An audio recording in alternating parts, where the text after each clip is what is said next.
শাপলা বিলে আছি, শাপলা তুলব।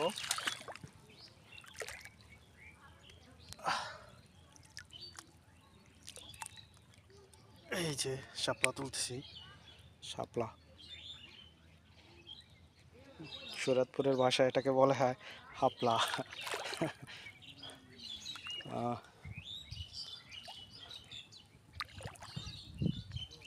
অসাধারণ সকালের দৃশ্যটা খুব সুন্দর। এই শাপলা বিলের সকালের দৃশ্যটা অসাধারণ। সব শাপলা ফুটে এবং খুব সুন্দর দেখা যায়।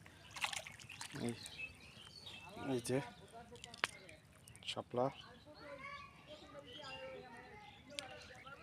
বিভিন্ন অঞ্চলে এই শাপলাটা খেয়ে থাকে, ভাজি করে অথবা মাছ বিভিন্নভাবে রান্না করে খেয়ে থাকে। শাপলা এবং শাপলাটা হচ্ছে জাতীয় ফুল বাংলাদেশের। এটা তরকারি হিসেবেও ব্যবহার হয়।